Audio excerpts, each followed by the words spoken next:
A pleasant good morning to everyone, and welcome to another edition of the Carlos Brown Show right here on the Black College Sports Network. Yours truly, Carlos Brown. Guest menu for today, June the 7th. He's the head coach of the Southern University women's basketball program. Coach Carlos Funchess will join us at the bottom of our number one. Here's what's trending on the Carlos Brown Show. Bethune-Cookman University baseball season comes to an end. But I tell you what a great effort. They made themselves proud and the conference proud. What a good accounting for the BCU Wildcats. Women's basketball recruiting success. Of course, Coach Funchess will talk about the program and how they are retooling to make another run for a regular season and tournament championship.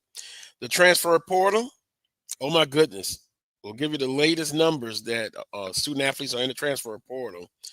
More student athletes than spots. And then, of course, the NBA playoffs, they are in the finals, and wow, the Pacers, they get it done again in game one. We'll talk a lot about the NBA Finals. With that being said, let's introduce the panel one by one as they come in. Charles Edmond of the Alcorn State Radio Network, Coach Vann Pettaway. We hadn't said it in a long time, but a regular guest and also our basketball analyst. We'll ask him about a lot of the collegiate and the NBA playoffs. And then none other than Wheeler Brown, affectionately known as the AD, the hardliner. Oh, but I love the panel. I love everybody on there. And you get different perspectives. And that's what it's all about. With that being said, guys, Bethune-Cookman, you know, they gave a good accounting of themselves. Lost 6-2, which we talked about, to Florida State, and then they lost to number 19th Northeastern. Northeastern scored 2 runs in the top of the ninth, and they defeated Bethune-Cookman University 4-3. A good accounting for BCU and the conference. Agree or disagree? Oh, I agree. I thought they did an outstanding job, man. And then winning the SWAC and then going on and participating in the playoff. They had a great run, great season. My hat's off to them. Charles or Wheeler? Yeah, I mean, congratulations to Bethune-Cookman on a job well done in representing the conference. You know, usually that second game, it gets out of hand when you play that second game because you've gone through your pitching. But Bethune-Cookman had a chance against one of the top 20 teams in the country. So congratulations to them. Congratulations on winning the SWAC. Coach Hernandez has done a really nice job there. And just really looking forward to seeing what's next. And I think it puts pressure, I think, on the rest of the conference to get better, because Bethune-Cookman's going to be heard from, I think, for the foreseeable future, as well as Alabama State, Grambling. And so I think this is going to help this conference in terms of improving baseball overall. You know, Wheeler, I was looking at a lot of regional baseball. Of course, I'm in Baton Rouge. Arkansas Little Rock did a great job against, quote unquote, the powerhouse. So it still gives me hope that BCU, FAMU, Southern, somebody in the conference, can do the same thing. We've had some wins in not conference, tournament regional play, but BCU has really set the table You know, going they're forward they're for blue FAMU. blood. They're blue blood in HBCU baseball, not Hmm. just SWAC, but HBCU baseball. Period. And they've historically have done a great job, Hmm. uh, winning championships, going to the NCAA's, and getting respect from their peers. And I would think that that would definitely continue. And sometimes Carlos, it's better to be lucky than good. And with baseball being the way it is, and as I think Coach might have been Coach Pettaway or Charles has said, the cream of the crop was them doing well in the losers bracket. Right. Yeah, because normally, pitching has been exhausted and, you're hanging on by a thread, that sort of thing, and you're just going to get blown out and go home. But, they fought all the way to the end, tooth and nail, and, had an opportunity to, move on, that sort of thing. So, nothing but hats off to them. I would When you look agree. at it, Carlos, as far as the high scoring games throughout college baseball, I mean, just look at the astronomical, scores, 17, 18, 19 runs. And Hmm. for Bethune-Cookman to come out of that and just lose by a run in that first game was 6-2. So that means their pitching held up. And so I think that's good for Bethune-Cookman. And I think for the rest of the conference, we just have to continue to bolster our pitching rotation because I think that's going to be the key, I think, going forward. And then it just shows you, my rant. I hate playing on a team's regional like Bethune-Cookman played at Florida State. Why not play Northeastern in the first game at the Tallahassee regional? You see what that can be about, but that's a whole nother conversation. Yeah, Whole number conversation. right. And then with Bethune-Cookman winning, now that means that the other baseball programs in the conference have to take a serious look at their programs and see what they're missing so they can try to get on that level. And I just think that more emphasis needs to be put on baseball by some of the schools. At most of the schools, they're looking at football and basketball. I think in order to have a successful program, you got to spread it. You got to spread it around a little bit more. And Will, I know you talk about this all the time. You want to prioritize the programs that bring in the money, but if you want to win that Commissioner's Cup, you can't just rely on those two on your breadwinners. Oh, You got there's to no doubt about that, Coach Pettaway. No doubt about that at all. right, And but you find that your schools with the better budgets, quote unquote, 9 times out of 10, they're the ones that's going to win that Commissioner's Cup because they're able to do the things that you just stated that need to be done in terms of spreading dollars down to the non-revenue sports, that sort of thing.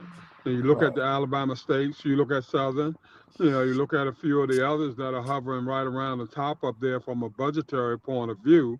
And, you see that they have done a good job in terms of kind of spreading those dollars around amongst your non-revenue sports, and maybe they're just focusing on a few, but, Alabama State, they normally win in tennis right. on a yearly basis. They do pretty decent baseball wise, softball wise, track and field wise, so I mean, you got to get hot, like you said, pretty much at the right time. And some of those schools that aren't spreading those dollars around, they're going to have to prioritize some things in terms of which non-revenue sports can be competitive for them, and kind of shuttle a little bit more dollars that way in order to try to reach that level of excellence. So sometimes you got to choose what's going to be good for you, Right. and And, you try to make it happen. and then Will, like with the baseball aspect, uh, that's one of the sports that I think can earn you some points toward that Commissioner's Cup. And you mentioned Hmm. tennis. Speaking of tennis, Carlos, I know you don't have a segment on this, but Coco Gauff just won the French Open, and I think that's a big thing for us. But yeah, we need to be putting more emphasis on some of the baseball, tennis, because in order for a school to win that Commissioner's Cup, you got to have points, and points got to come. Even if you win football and basketball, that's not going to give you enough points to win the Commissioner's Cup. So that wealth has to be spreaded. And since we're talking about baseball, that's one of the areas I think that all of our schools can improve on. And then with this week, with the judge finally approving the settlement, now the numbers can go up. Now, what are our schools going to do? Are we going to put more money into baseball? Are we going to offer more scholarships? We talk about pitching being one of the things that we're lacking. Now you got an opportunity to go out and sign some more pitchers. But will the administration at our schools decide that we're going to go that route? And the answer to that is real simple, Coach Pettaway, is no. You know, where the dollar's going to come from? You know, the judge and the NCAA and whoever else has said it's okay to go ahead and do what it is that needs to be done. But the bottom line is the universities are asking the question, you know, where the money gonna come from? You know, and until somebody answers that particular question, we're gonna be in the same boat that we're in right now. We're not gonna move. You know, we're not gonna go anywhere. You know, simply because the dollars aren't there. You know, 20 million gonna pop up out of the clear blue somewhere, and all of a sudden now we're able to pay all of our kids and do this and do that and the other, simply because the judge said it's now okay to do so.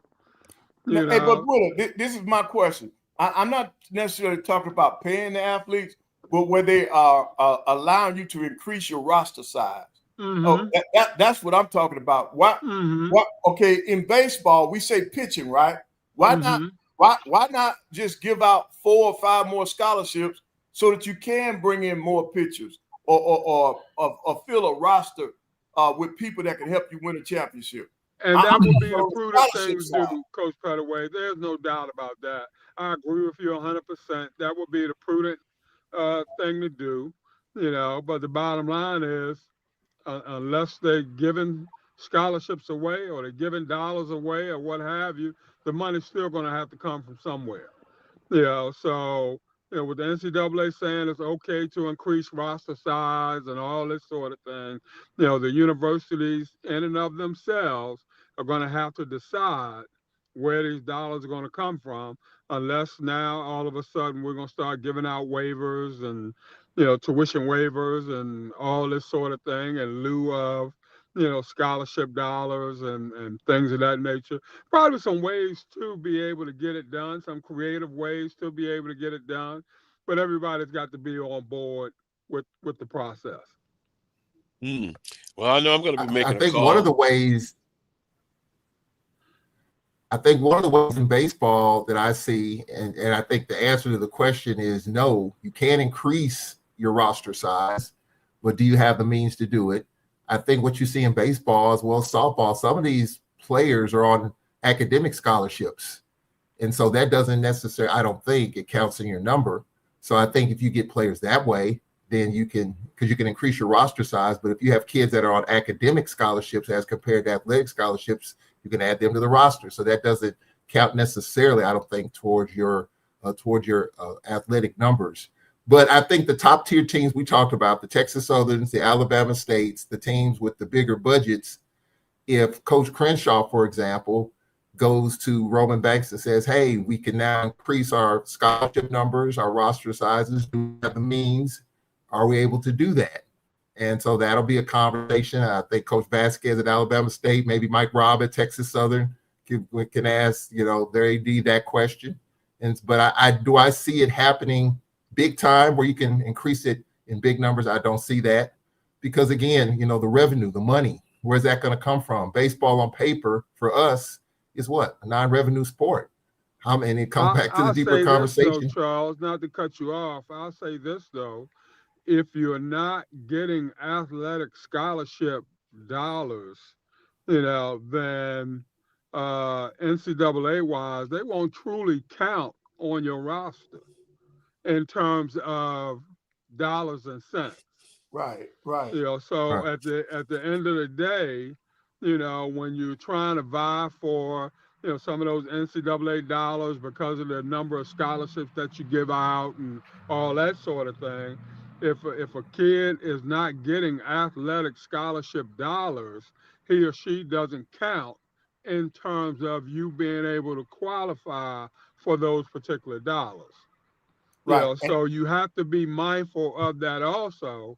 And then the second thing being, if Alcorn is going to give me an academic scholarship, but Southern is going to give me an athletic scholarship, I'm going to Southern. then Hmm. I'm feeling a certain kind of way, Yep. Trust me. because in the neighborhood, I'm at Alcorn on an academic scholarship, but I'm a big time baseball player or what have you. Southern offered me an athletic scholarship. So from I don't know what the word is that I'm trying to utilize, but from a feel good point of view, Hmm. because I put so much time in my craft of that particular sport, I'm feeling better if somebody has offered me an athletic scholarship as opposed to an academic scholarship. Now, Willa, If that makes sense. Oh, it does, Willa. Let me talk to you from experience. Remember, I told you all when I was at A&M, I didn't have all of my scholarships, so I had to rely on academics. I have lost recruits because I did exactly what you just said. I said, look, man, can you take this academic scholarship since you qualify for it this year? Then next year, I have a kid that's leaving. Now I can put you on the basketball scholarship. I lost kids because of that. Because it's their credibility in the community. Exactly. Some of the kids look down on academic scholarship, but this is now I got some by telling them this. I said, listen, when we release a press release, we don't say that you're on academic scholarship. We just say you have accepted a scholarship to Alabama A&M.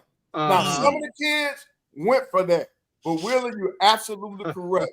Those kids, there's a big difference between an academic and an athletic scholarship. And then some of the kids will tell you, well, coach, that'll be too much pressure on me because now I got to keep up my academic side. Exactly. I still got to practice and play and do like everybody else, but I got to maintain this GPA. But now I had some kids that really accepted that. I don't know if you remember Terry Horton, Charles, but Terry Horton played for me for 4 years.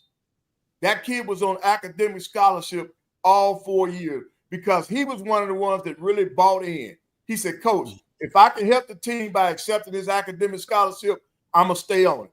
He graduated with honors, but he was never on a basketball scholarship, and he started every year that he was there. So there are some stories, and there are kids that will accept that. But nowadays, man, you go in there talking about an academic scholarship, the only way they'll accept that is if they don't have anything else. Then you have a better chance. But you're absolutely correct. Carlos, they don't want that academic. They want an athletic scholarship. But when you make your announcement, they don't say he's on an academic scholarship. They just said he accepted a scholarship to play at whatever university. Well, is it, how does the term, I'm trying to think of it, like a gray shirt, in essence? Oh, yeah. Well, okay. You red shirt with a promise that you'll be on scholarship the next year. Yeah, the gray shirt came out. Gray shirt came out a few years ago. Yeah. Well, a lot of kids, Alabama was one of the first programs that started that. Alabama football. So kids would happily accept a gray shirt knowing that they're going to be on scholarship the next year. And because of the name, Alabama, they would rather sit than go somewhere else and play. Yep. Well, I know in Southern's case, particularly, I don't know about now, but in past years, football team would utilize that from what I've been told, but not like on a large scale, like 10 gray shirts. It Mm-hmm. might be like one or two. Mm-hmm. They have recruited student athletes that were high academic on the academic Right. end, and Mm-hmm. they were on the athletic part. They were very good as well. So Mm-hmm. to your point, yeah, you help out the program. Right. So And, um, Carlos, speaking of mhm, academics, please allow me to do this. Last mhm, week, we talked about Southern football and their great academic work. Now, I know you all saw the release that 246 student athletes from Alabama A&M on the commissioner's academic list. That's mhm. 246 now. And then when I told you that a couple of weeks ago they did the awards banquet, well, 287 of the student athletes were on the AD's all academic team. We had 16 teams that had a 3.0 or better. Mm. 64 student athletes had a 4.0. And then we had a total of 275 student athletes that had a 3.0 or higher. Now, these are facts. I got this from, I want to thank Brian Howard, our sports information director, for getting this to me, because I did tell him, hey, man, I'm a little jealous. Southern, they talked about all of the academic stuff at Southern. And I said, I know we're doing some great things academically. So and then that's a prime example. That's I mean, good. not That's just very good. right. Now, what I'm saying, that's a prime example of all of our schools in the SWAC doing an outstanding job on the academic side. So these are true Mm-hmm. student athletes. They're getting it done Mm-hmm. in their specific sports, but at the same time, they're getting it done in the classroom. So my hat's off to all of them. But I got to stick my chest out just a little bit for Alabama A&M Bulldogs, because to have 287 kids on the AD's honor roll, I think that's a great That's sign. outstanding. You're That headed is the right way. outstanding. Yeah. Yes. That is outstanding because Southern lands 164 on the student athletes on the SWAC commissioners honor roll. And Right. also, I want to say I looked at the release from the SWAC. I want to say Alcorn finished third, if I'm not mistaken, Charles. But Mhm. you can look that up right quick. Yeah, Yeah. I think you're right, Carlos. I think you're right. So we give props Yeah. to all that have done well, because I had a smart Mhm. aleck one time say, well, that's great, but you're not going to have 50,000 people to show up for a academic class that's been held at A.W. Mumford Stadium. But we give credit where credit is due. Well, he was being a smarty pants because Yeah. it's the bottom line is it's being it's sports, but in the true essence, student athlete, and then Mm-hmm. they break it down Well, well, well, by baseball 16 for Southern, men's basketball 8, women's basketball, et cetera, 7. So hats off to every institution that has done well. well, Yeah, Carlos, I'm let a me joke respond on to the this. point I was making. What was that, Charles? Go Yeah, You ahead, yeah, froze Charles. up? Sean, what'd you say? yeah. I was just saying the example I gave about baseball. That's what we've done at Alcorn in the past. Knowing that the scholarship numbers are what they are, you try to bolster the roster. So if you get a kid, and we've had kids come in on academic money, and so they're Mm-hmm. just happen to be good baseball players, and so that's how we kind of bolster our roster. I don't know if that's still being done at other schools, but I know back in the day that might have happened a little bit. But at Alcorn, we utilized that a lot back in the day, and maybe even in recent times, we were able to do that to increase our numbers, because 11.7 scholarships, you can increase it a lot more now. But I just wonder how many of our schools are going to be able to do that. Well, And we've had coaches to chop up scholarships also, Charles, and give a kid X amount in athletic scholarship dollars, knowing that they qualify for X amount in academic monies, that sort of thing. So, but with your head count sports like Can't do that. basketball, you can't do that. Right. It's pretty much Yeah. all or none. So when you give a kid an athletic scholarship in basketball, you have to give them the whole amount. You mhm, can't chop that up. So but I had a football coach, Carlos, tell me one time mhm, that he could have a team full of Dr. Martin Luther King Jr.'s. But if he didn't win, I was going to fire his behind. Yeah. And I said, Coach, you know what? You're absolutely You're correct. probably right. But you know, put a little humor on the subject. Yeah. Oh yeah. Well, you know what That though, is correct. from a serious standpoint though, it's a lot of pressure for the coaches and the ADs to win, and they don't have necessarily the haves and the have-nots. They're you know, for us resources. So it's always tough. We're gonna go to a break, but I pulled this up from Ross Dellinger. He talks about the White House settlement. We'll get into a little bit of that, but some things to know for college baseball. Here's what you're dealing with. Any NIL deal 600 or more must be approved by a clearinghouse. College baseball rosters will trim from 40 to 34 in 2026. Schools are now allowed other offers unlimited scholarships, 34 in Division I baseball. No, we're not going to be there, you know, with the increased roster. You know, let's just be honest. But again, Bethune-Cookman, they have been a blue blood in the MEAC and the SWAC. But again, what they did this year, they were close a couple of times. They are like Rumpelstiltskins. They're asked to make gold out of straw, and that's what they've done. On a serious note, it would be great if we can get investments, no matter how small. You got to start somewhere. And also, I would like to see Southern and FAMU and Bethune-Cookman, if it's agreeable, play the right states. You know, they come from up north. They like to come when the season starts down to the south where it's a warmer temperature, the Arkansas, Little Rocks. And also, did you guys recognize how many SEC teams lost in the regionals? Yeah. Higher seed. So there's hope one day. We talk baseball, and Mr. EA said, well, it's been so long since they've won a regional and regional play, but hey, they've had some. I can remember Ricky Weeks going down to the Southern Miss regional and Southern beat Southern Miss. Now, like EA says, it was a while ago, but there is hope. We just got to kind of invest, and that's a tough subject. How can we invest? We're trying to get blood, turnips. What is it? Blood out of turnips, squeezing everything we can get. We'll come back. You're watching the Carlos Brown Show right here on the Black College Sports Network. We shall return. Keep hope alive. Keep hope alive.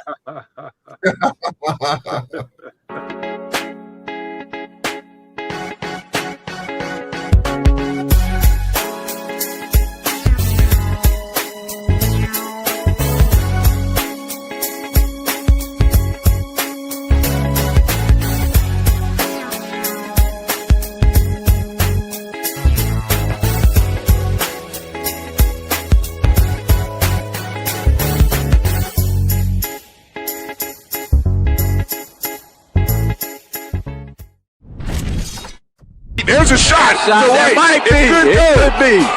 Right field. Grand slam. What a shot. That's how you get hot, young fella. Thank you guys for what you do for HBCU athletics. This is a fantastic avenue for all of us. This is our ESPN, so we love what you guys do, and all you guys at BCSN. We really appreciate what it is that you guys do for us. The human voice has always connected audiences with experiences. Major brands all across America have trusted Kever's voice time and time again. Conversational, powerhouse, intelligent, and sincere.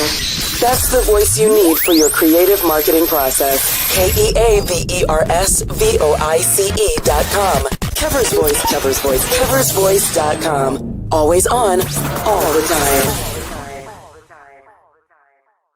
This is Brian Fulford. AD Drew and I are co-hosts of the BCSN Sports Wrap. We talk about all things related to HBCU athletics. From the games, teams, coaches, and fan interest stories, we cover it all. You can find our shows on Facebook at BCSN Sports Wrap, YouTube at MyJBN Online, and everywhere you listen to podcasts like Anchor, Spotify, Google, and Apple Podcasts. You can also find the show on the Jericho Broadcast Network's app. Make sure to download. We look forward to you joining the conversation and being a part of the show. Football fans, HBCU football is back in the ATL with the Cricket MEAC SWAC Challenge Kickoff. Representing the MEAC, North Carolina Central, and representing the SWAC, Southern Eagles, Jaguars, the Marching Sound Machine, the Human Jukebox. The kickoff trophy is up for grabs, and bragging rights are on the line. The rivalry is real. Bring the family and join us pre-game for the fun-filled Coca-Cola fan experience, including band jamborees, food, activations, and fellowship. For tickets and information, visit MEACSWACChallenge.com.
Welcome back to this week's edition of the Carlos Brown Show right here on the Black College Sports Network. You know, that song, The Human Jukebox, was playing. We are one, and that's kind of what we have to look at. We'll agree, sometimes we'll disagree. We like to beat each other on the athletic playing field, but at the end of the day, we are one. Yep. We really are, and I've said it before, especially in this political climate, this sports culture climate, we have to depend on ourselves first and foremost. Any problems we have to try to work it out. So if we need more investment in baseball, we got to find a way somehow to get it done. But I think every sport would like a little more to help them continue to do their job. And speaking of that, I've been informed that our guest for today is in studio, and we'll bring him up now. He's a busy man, so we're blessed to have this time. Coach Funchess, how are you, sir? I'm doing great, Carlos. How are you? Well, I'm doing fine. How y'all doing?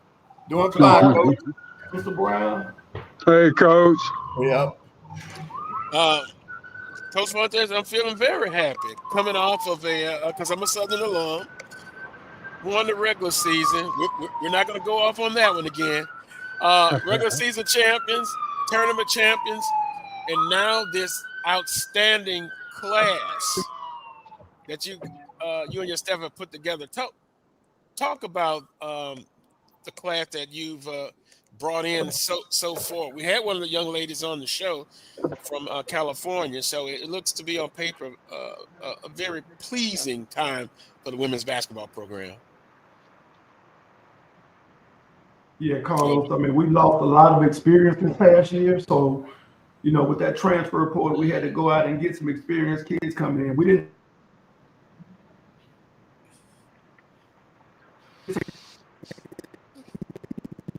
I think he's breaking up. Transfer.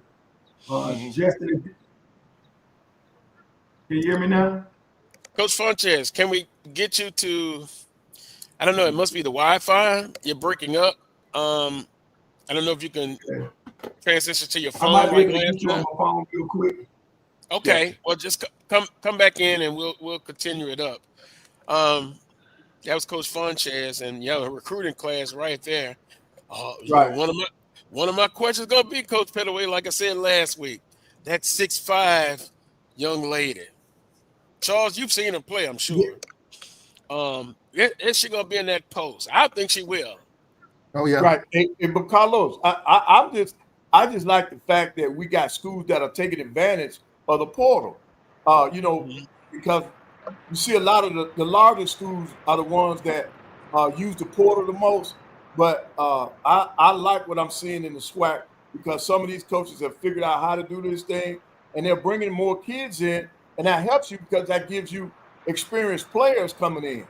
And then on the men and women's side, these coaches are doing an outstanding job of getting replacing talent. And the only thing that I think, now we've thrown this out before, and I'm gonna have to do some research on this. I'm gonna have to sit down and talk to our compliance officer. All these portal people, how does that affect the APR? I'm confused. Well, I'm confused now. I'm gonna say this. I think you and maybe Coach Funchess, when he comes back on, can talk about it. I think it's just like anything else. You've got to do your homework. You see a kid, you want her to come into the program, and of course, I think you look at her academic record as well. Coach Funchess, you're back. Yeah, good. Yeah. Is this a little better for you guys? Oh yes. Oh yeah. Okay, great. Yeah, I was listening to the conversation as it refers to the APR and transfer portal and things like that. But like you said, Carlos, you have to be really particular about who you're bringing into the program because you're responsible for them when it comes to APR and graduation. Now, fortunately for myself, I have an outstanding staff. Coach Patrice Carter is one of the best in the business, not just one of the best in the SWAC, but one of the best in the country when it comes to academics. So we have a great grasp on making sure our young ladies that we bring in going to graduate. Over the last 7 years, we have a 100% graduation rate. Wow. And we have multiple kids, young ladies who have obtained their master's degree. So, but with that, it comes a lot of hard work. And she works extremely hard with Miss Dillon, Coach Carter does, to make sure that we stay on top of our academics, to make sure that we bring in the right young ladies in here that's going to take care of academics as well as athletics. I think Coach Funchess, that's somebody I need to get on the show to, talk about to explain that side of it. Yeah. Because it is important. Now, on the court, I was kind of joking. The 6'5" girl who transferred in from Alabama State, she's strictly a post player, right? Yeah, she is. Anaja Hall. She needs to get a little bit stronger, but she has a world of potential. She can already shoot the face-up jumper. She can post and shoot the jump hook. So we'll have her. As a matter of fact, she'll be in tomorrow. So, the season begins for us tomorrow. For some of them, it already started this past Monday. So, the quest for getting another championship starts in the summer. Yep. So we have all our young ladies here this summer, and we're going to get to work. That's the way it should be because, Coach, we on previous shows, we talked about, from an NBA standpoint and even on the college level, on the men's side, you're seeing a lot of the bigs, the 5s, the 4s, playing out on the perimeter. But, one of the things when I've watched women basketball collegiately, it's still, and correct me if I'm wrong, it's still kind of the old-fashioned way, somewhat. They play inside. Well, you don't agree with that, huh? So, you would think so, but not really throughout the country. If you do have a big, just about everybody wants an athletic big, somebody that can run the court, that can step out and shoot the 17, 18-footer. That's just the way the game is trending. Old school basketball, your 4-man used to be a traditional back to the basket post player or shoot the little high post jumper. But now, everybody playing with 4 guards and 1 big. Coach Pettaway can tell you if you don't have athletic kids at that 4 spot, you're gonna be in trouble. Yep. They'll exploit that position because a lot of coaches are smart enough to look for that mismatch and take advantage of it. So if they're not athletic, then they're gonna try to beat them off the bounce. Yep. So are we seeing that? And I understand what you're saying. You're seeing more of that on the women's side in the conference and out of conference?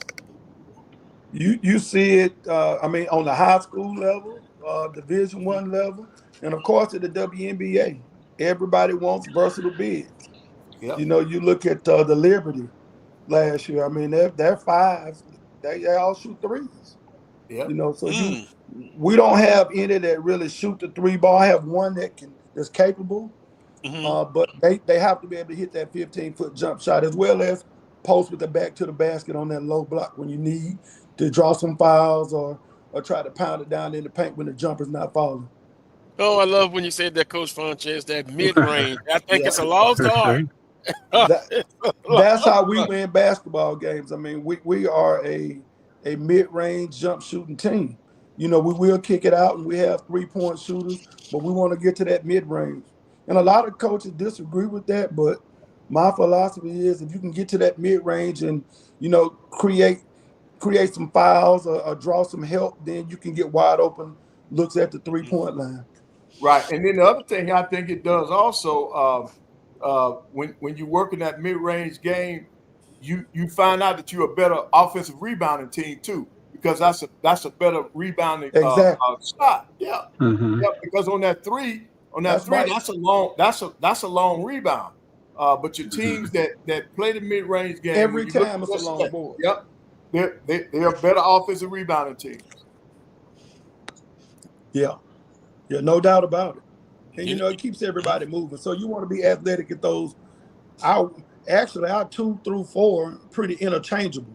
It's positionless basketball. 2 through 4. You have sometimes just your true point guard and a true center, but our 2 through 4s, they pretty much do the same thing in our offense.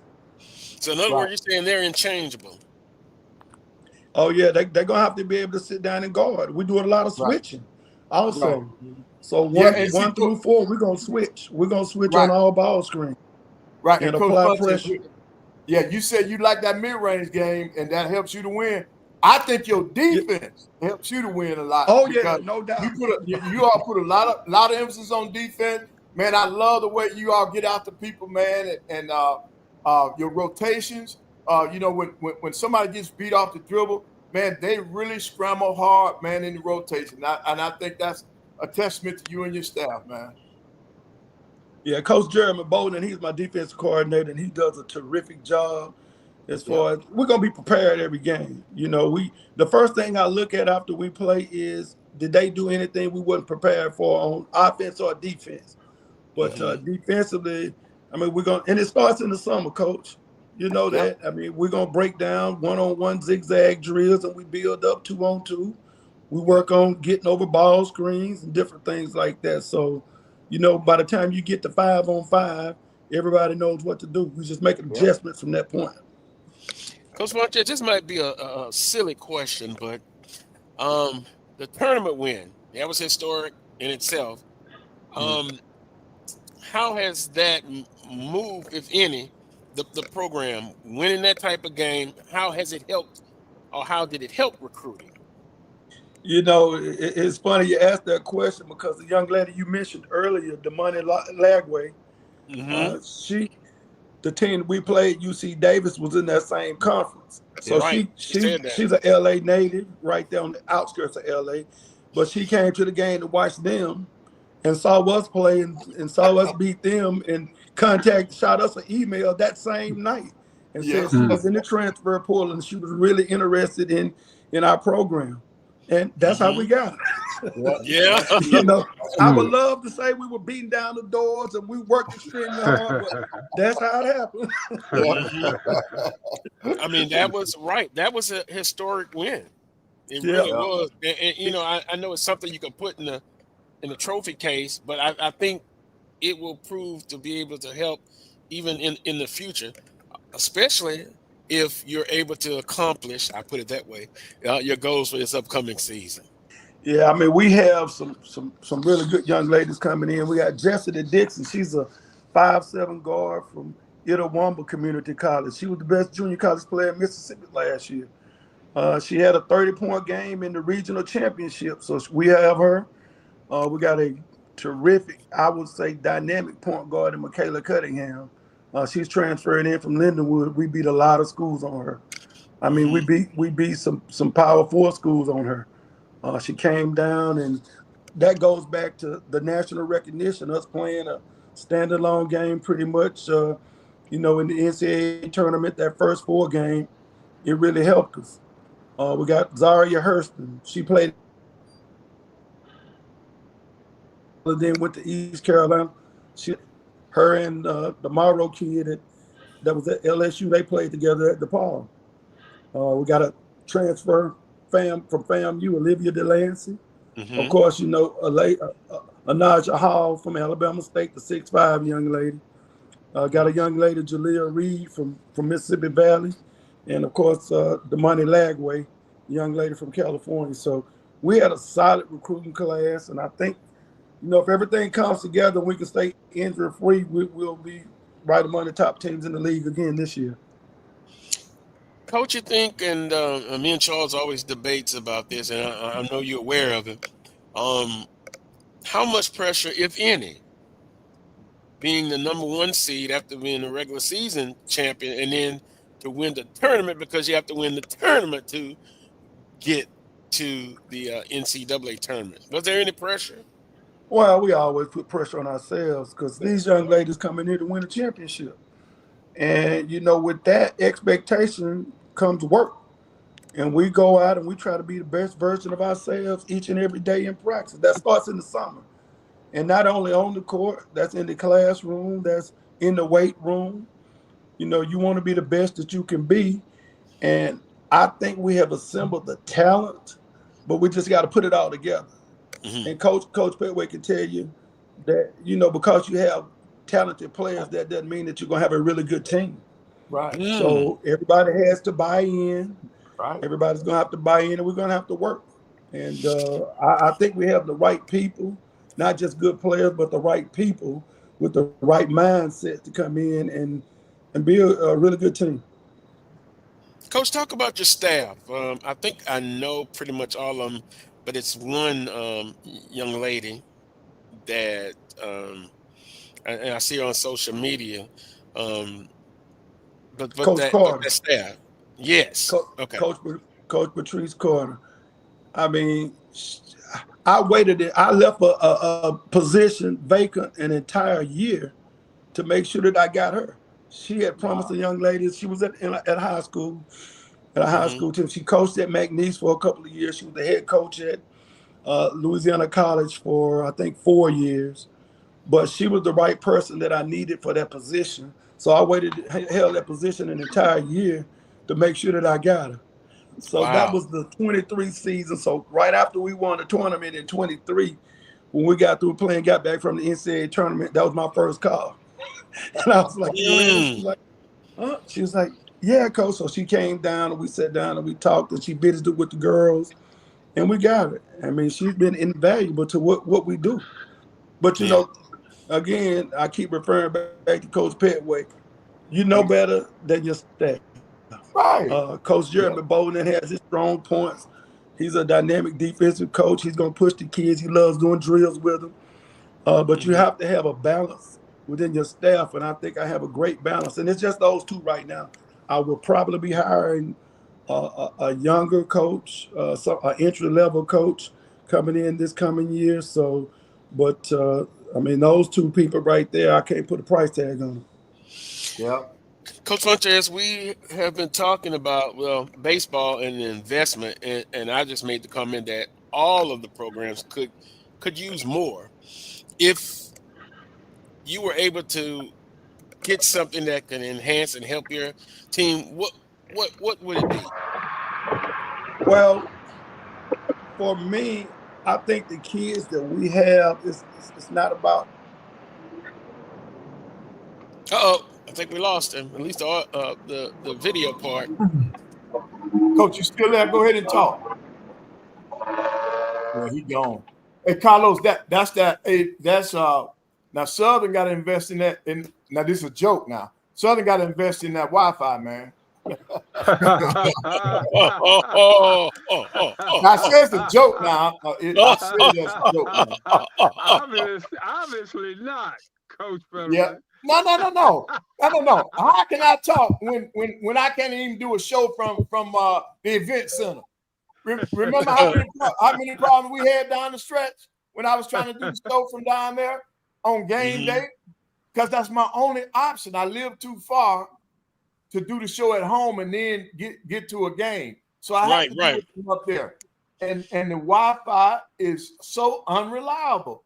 And we're in Huntsville, Alabama, high tech Huntsville, Alabama, and our Wi-Fi is like it is. Jeremy, it was a joke now, Jeremy. Come on now. I know everybody at Southern, so there's no way I would do anything to bash any school.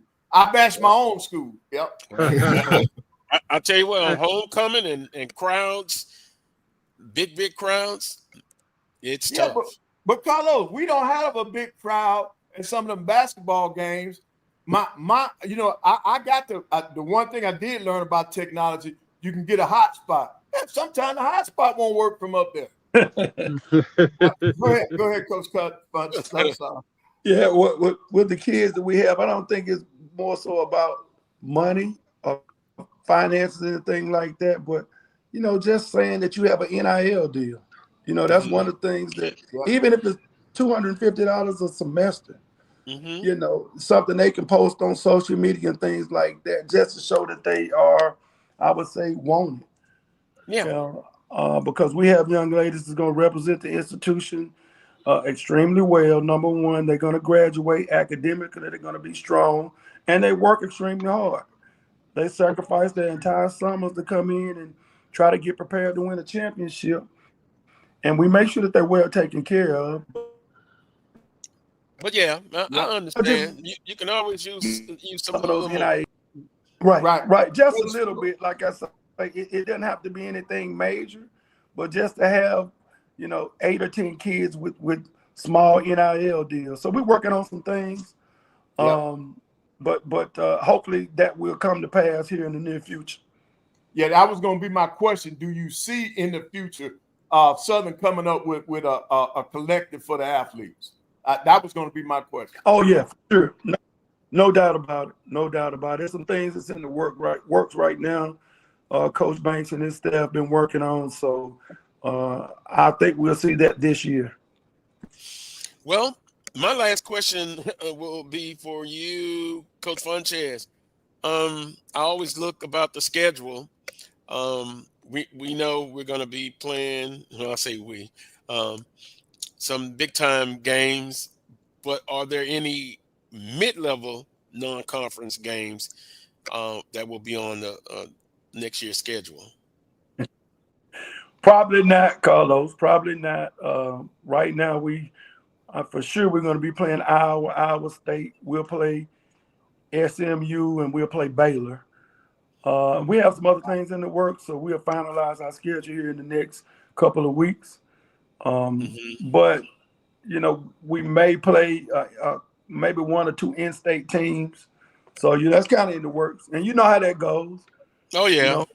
Whoever we have on our schedule, the young ladies will be prepared and ready to go out and battle. Well, I appreciate some of the in-state team not gonna play because they don't want to get beat. They're not gonna play. They're gonna come with all kind of excuses why they can't schedule the game. Oh, that's not a good date, Coach. How about Nicholls State? How about Nicholls State, Southeastern? Right. Yeah, it could be. Now we will be scrimmaging them. We went down and scrimmaged them last year. We scrimmaged McNeese. McNeese came here last year, so we for sure going to be scrimmaging them.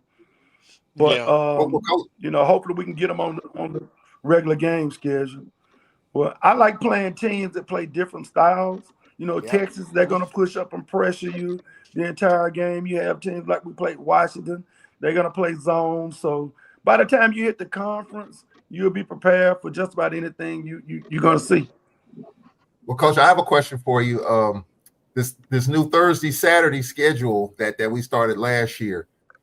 There's been conversation about it. The SWAC meetings are coming up, and it may get voted on for another year. It might not, but it starts with the coaches. So it starts with you guys. What are your thoughts on that? The first go around with the Thursday, Saturday deal. What are your thoughts on that? Do you like it? What do you think? For me, I mean, they did a great job promoting it here. Coach Banks and the staff did, and we had a really, really good crowd every Thursday. They invited some different bands. It was a good atmosphere. I didn't know how it was going to be going into it, but it turned out extremely well. And the other good thing about it for us is on Sundays, we could give the young ladies the entire day off. Whereas in the past, Tuesday was the day off. Coach Pettaway can tell you. But now we can give the young ladies off the entire day Sunday, no class, no nothing. They could go to church and do whatever else they want to do. Interesting point. Yeah, and then if I remember correctly, Southern led the SWAC in attendance. So you all did do a great job. You all did do a great job in terms of promoting, because every time you looked at the attendance numbers, I was like, wow, look how many people showing up on Thursdays and Saturdays. And you all did an outstanding job when it comes to attendance. Yeah, Coach Banks made that an emphasis. That Thursday night game, he wanted to make sure that we had people in the stands and the young ladies had a good atmosphere to play in. Yep. Well, it was, and then to put it the best way I can, regular season tournament champions, and the men's basketball team, regular season champion, fell short in the tournament championship, but all in all. I got a question for Coach Pettaway right here. Yes, sir. Go ahead. AD Brown. What would you rather have, Coach, that regular season or that tournament? Woo! That's a big one. That's a big Wait a minute. Don't answer that question. It's good to have both. It's good to have both. Yeah, I'd rather have them both, man. I'm a regular season guy. I want that regular season tournament. I'm in the regular season title, and I'm hoping I'm playing well enough at the end of the year that I can go in that tournament and win it too. So Charles, that's it. Take me to the NCAAs with the big boys. Yeah, but I don't want to win the tournament and look, be an underdog every time. I want to win that regular season championship so I can say that I beat my peers on a regular basis, because in the tournament, all you got to do is get hot and win 3 or 4 games, and now you've won a tournament. But that regular season championship, I think there's a lot of weight. And man, I'm so proud of you, Coach Funchess. Even your boy Frank Stillman, he stuck his chest out. He stuck his chest out. Yeah. Hey, I was looking for you when we came to play, and I think you were going to Coach Jackson's Coach Jackson's funeral. Yep, I was, man. But Frank was there, so he's proud of you too, man. We so proud of you, Coach Funchess. Keep up the good work, man. Thank you very much. And Coach Funchess, I'm gonna have the good energy spirits to kind of reward you for doing a great job, if you know what I mean. You and Coach Johnson, and don't believe that 2-year contract that surfaced on the internet. That's not me. That's not me. Oh man, man, I enjoyed it.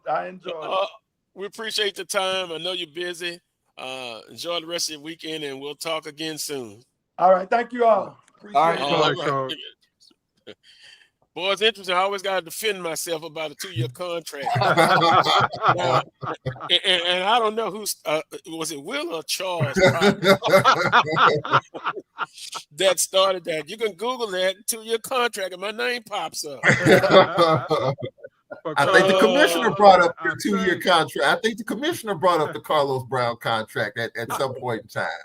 Wait a minute, who was that? The commissioner, Dr. Charles McClellan. He keeps up with this stuff. He keeps up with our conversation. I think he brought it up in an interview behind the scenes.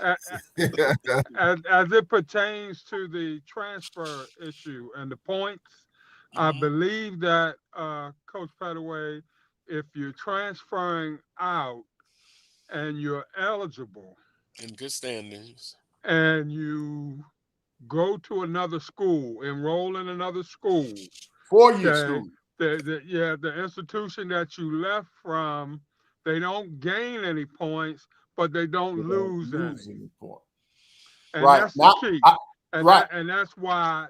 That's why you haven't seen a whole lot of our schools get in trouble with kids going into the transfer portal.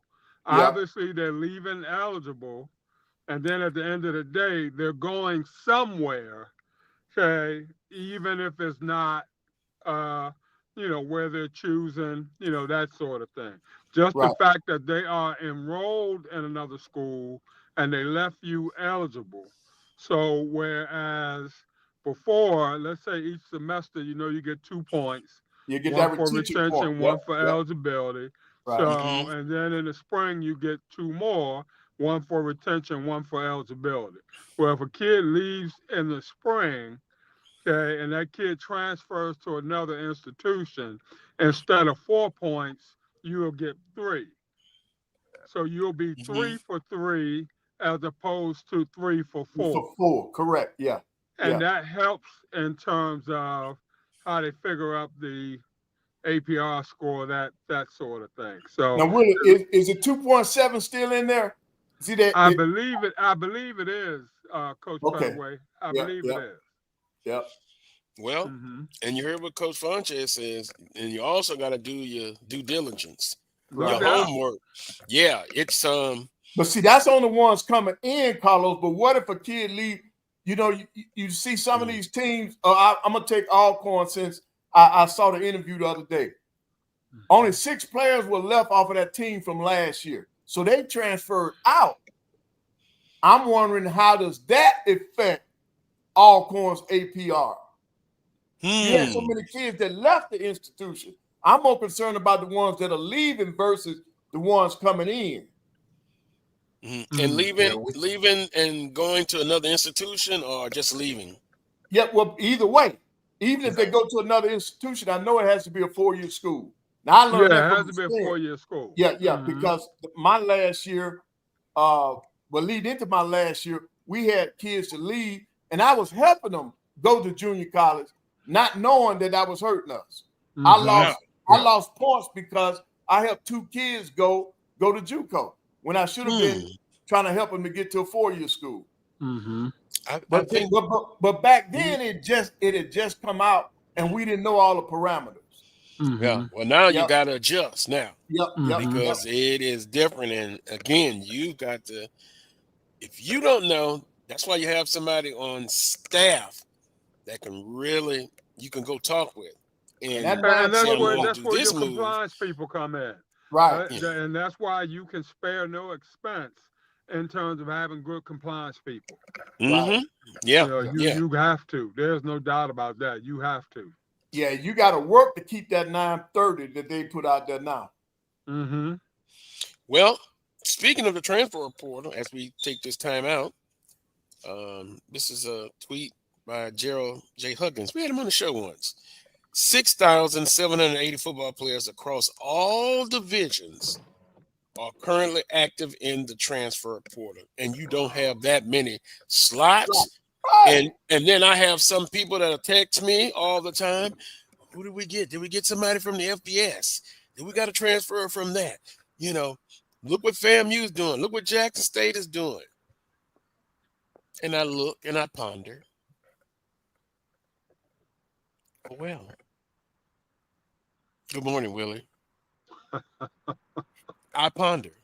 I really think about it. But, I understand the days of when Coach Pettaway, you coach, Willer, when you're in the coaching profession, you get a kid, offer him a scholarship 4 years, and it was good for 4 years.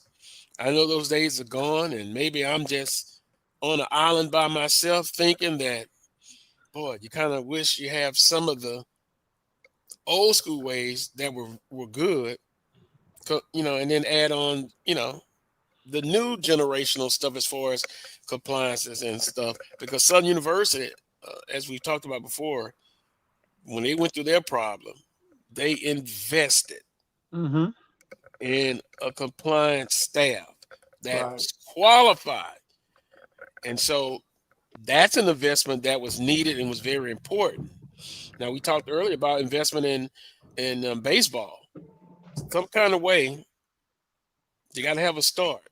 Right. No amount is too small. Right. Wheeler, and then we pay Wheeler Brown the big bucks to coordinate all of it. That's Right. true. Got a tough job, Wheeler, but That's true. you know, I take shots at the AD sometimes, but they do a lot of hard work, and Right. they ought to be. But Carlos, you graduate. mentioned that 4-year scholarship. With the portal, even if you went to 4-year scholarship, that's really not going to help you. You give a kid a 4-year scholarship, they still had the option to transfer. Mm-hmm. So that really doesn't help. But not as much as they do now. Because remember, they have to sit out. Scholarship. Yeah, but you remember they used to have to sit out. They couldn't immediately. Right. I know. Yeah. That's what I'm saying. The transfer portal has taken that away, so that you don't have to go to the 4-year scholarships anymore. Yeah, so it's an annual, year by year, yeah, right? Yeah, it's renewable. Yeah. Well, there's also a House settlement. I took out some points, just 3 major points. We'll talk about that as well, and the NBA playoffs. And I'm gonna be honest. Brian Fulford is producing today. He's a number one Indiana Pacer fan that I know. Yep. And I said, whoa, just hold down. Brian, that's one game. And then EA, Mr. Smarty Pants himself, he says, if I keep predicting OKC to win, it's a kiss of death. Yeah. Indiana Pacers will win. They say you like Charles Barkley on that. If he picks you, it's over with. Well, there you go, Brian. Pacers in 6. He's consistent. I say OKC in 6. Yeah. And also, I'm going to predict FAMU to win in football then, according to his logic. And then, Coach Graves, we got a hard-fought victory in the fall. And also, by the way, there was a guy in the chat room. I think he was at North Carolina Central alum. He was very high on his North Carolina Central's football team. I think he said they had 100% graduation rate. Wow. And he was confident that they were going to take care of Southern, as you saw the commercial, in the swag. See, I say swag MEAC, but M comes before S. But I'll say this, and we'll really go to a break, that Coach Oliver and some of his staff members, I know them well. They were with Charles Edmond's favorite Southern coach in the last 15 years, Dawson Odoms. Okay. So there is a lot of intangibles to this game. We'll take a timeout. You're watching the Carlos Brown Show right here on the Black College Sports Network. We shall return. I'm returning to Clinton, Paris, and Tampa's my community. I grew up here, went to school here, and my wife and I make our home here. What makes Tampa special are its people. So when I represent someone injured in my community, it's personal. Call my office and speak to a real lawyer and not some referral service. I will fight the insurance companies to get the settlement that you deserve. At the law office of Clinton Paris, we take the pain out of being heard. It's never too early to plant the seed, to share the tradition, and instill a sense of pride in your HBCU with your little ones. HBCU Pride and Joy Children's Boutique helps you share your school spirit with a wide selection of adorable kids apparel and accessories officially licensed from your favorite HBCU. Visit hbcupridejoy.com and follow us on all social media at HBCU Pride Joy on Facebook and Twitter. Sugar Chateau Desserts is a specialty bakery located in the Charlotte, North Carolina metro area. We will create delicious and one-of-a-kind treats for any occasion. Sugar Chateau is currently shipping cakes in a jar, offering a variety of different flavors in a single-serve container that can help you celebrate in accordance with social distancing. Place your orders today by calling 803-526-7895 or visiting sugarchateaudesserts.com. You're looking for the latest information on Southern University sports, the Southwestern Athletic Conference, and HBCU athletics. There's only one place to go. Tune in to the Carlos Brown Show, exclusively on the Black College Sports Network. Attention football fans. The Cricket MEAC SWAC Challenge kickoff is back in Atlanta on August 23rd. Representing the MEAC, North Carolina Central, and representing the SWAC Southern. Join us at Center Park Stadium for a full day of tailgating, football, and bands. For more information and tickets, visit MEACSWACChallenge.com.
Hey, welcome back to this week's edition of the Carlos Brown Show right here on the Black College Sports Network. Was it me or did that Marching 100 play a little longer than usual? You know why? Because Brian Fulfer is a FAMU graduate. But, hey, it sounded very well. And I'm trying to put in I put in the Marching Storm purview, and I think we need to put in the Ocean of Soul. And then I think we'll have all of the bands in rotation. Also, let me do this. Coach Graves has his camp coming up next Saturday. He has a camp in the morning for the O-line and D-line players. And in the afternoon, it's all others. The Carlos Brown Show, once again, with the help of my business partner and also Craig Pierre, we're going to sponsor 6 student athletes. Wow. to go That's go into the camp. So we got 2 slots left. So the Carlos Brown Show at gmail.com. The Carlos Brown Show at gmail.com. Shoot me an email if you know of someone who would like to participate in this football camp. We got a graphic Brian's working on, pulling it up so you can kind of see. So with that being said, it is time. Well, let me go back. The portal. You know, over 6,000 student athletes in there across all divisions. Of course, there's not that many spots. The transfer portal, good and not so good as far as the situation. So, quick thoughts from the panel. Well, I personally think it's the portal has caused a lot of kids an opportunity to get a free education because they're making the wrong decision. Everybody shouldn't be in the portal. Mm-hmm. You know, Coach Pettaway, my dad's not here or my mom, but I think if I was blessed to get a scholarship to be in sports, I could hear them both saying, you're going to stay to the end. Right. You're going to get your degree. But again, and I got to be careful here, it's a different climate. You know, I want to put down on young student athletes and young people, but their makeup is just different now than compared to like when you were coaching back in the 80s and in the 70s. So I don't know. I just thought about that. My mom and dad would be like, no, you're going to stay behind now all 4 years. You're not transferring. Try to get better and try to break in. But if you're playing and you're contributing to the team, that's okay for them. And that's Yeah, the support I had. but Carlos, if you're getting your education paid for, why would I leave somewhere where my education is paid for and I get in the portal? Now I don't have anything. So now who's going to pay for me to go to school? A lot of these kids are finding out that once they transfer, that they got in the portal and they don't have anywhere to go, their parents can't afford to send them to school. Or you could be like one guy, he's a big businessman now. He played for Southern. He told his son, you have two choices, Southern and Southern. Right. but again, people are different. I don't have any kids, but me and the wife, you bet we would do our homework when they come to recruiting them. Oh, I pretty much can just stand back and she'll take over. She's going to want to know about your the degree programs you have. What my student athlete, what my kid is want to major in. Look at the records, APR, and all that. I guess when you're an attorney, you'll do that kind of stuff. But I will say, Carlos, the one thing the transfer portal doesn't tell us, and I learned this with Landon Bussey, and he's moved on, but I learned a lot about the transfer portal through him. When you see a guy's name in the transfer portal, you just automatically assume that he wants to leave. But one thing Landon Bussey explained to me, don't fool yourself now. Some of these situations, coach wants the player gone. Yeah, right. The coach is gone. You need to hit the portal.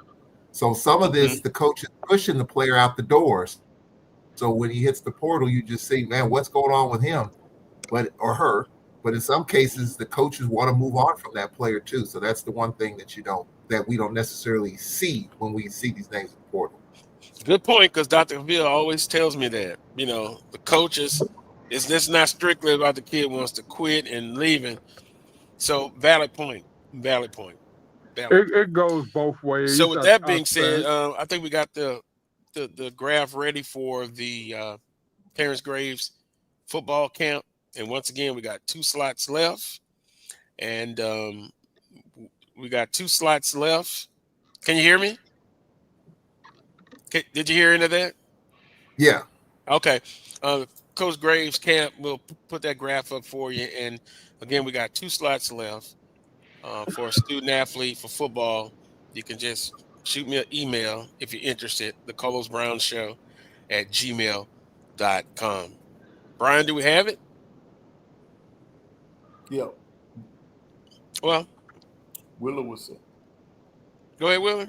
Yes. The transfer portal, I think, has destroyed the climate of college football.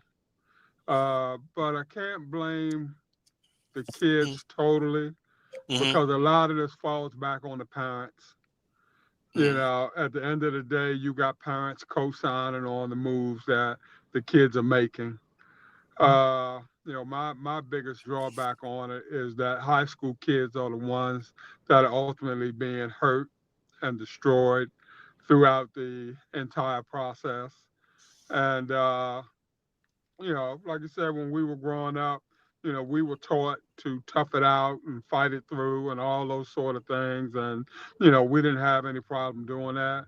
But it's us as parents that are the ones that are driving our kids to move on, to do this, to do that, that sort of thing.